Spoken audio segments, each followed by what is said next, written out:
Well, we run a lot of calls in this fire department. I don't have to tell you that. But very rarely do we run that sentinel call, that call that sticks in your mind for the rest of your career.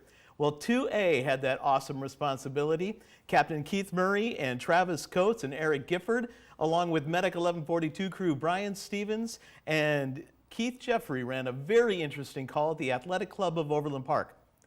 I really think you just need to hear from the patient. Listen to this, guys.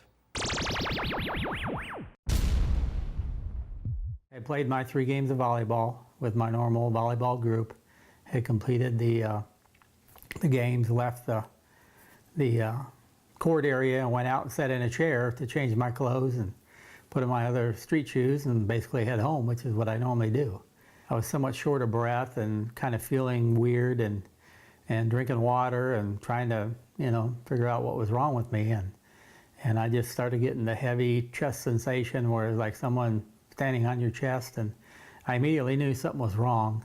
My first instinct was to look through the window and see who I could see. And I immediately saw a gal I know that works at St. Luke's Hospital, and she happened to know she teaches CPR.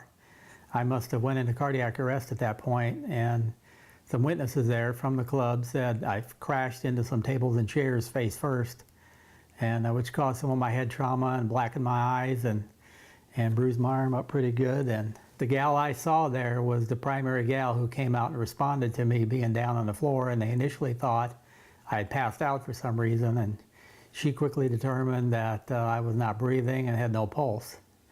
And she did CPR on me, along with 2 other gals who I think, the way I understood the story, did breathing back and forth. Fire department responded very quickly. I don't know if it was rescue squad, ambulance paramedics, all of the squad that arrived there, and quickly took over with some medical miracles. And I guess they told me they took over CPR and continued breaking my ribs. Thank you guys, appreciate that. And they did, shock me 3 times, I guess, to get me back to life. And a lot of things had to come in place. I think it's 1 in a million that I'm here today. I already know the gals who saved my life, who did initial CPR, and I absolutely, they're my angels. Same with the rescue squad.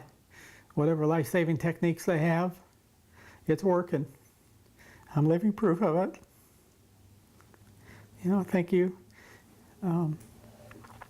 Every day I get to spend with my wife and daughter will be cherished from this point. And every day the sun will be a little brighter, and every day will just be a little bit better. But I'm happy to be a success story for all of you. It could have been a hell of a lot worse.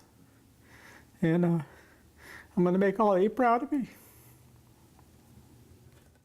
Well, thank you, Scott. Your words of encouragement, we can't tell you much. We appreciate your willingness to sit there before a camera and thank those people. And your message comes through to our heart. Scott, you're why we do this job, and we love it. And thank you for your passion. And thank you for being here. 2A, great job.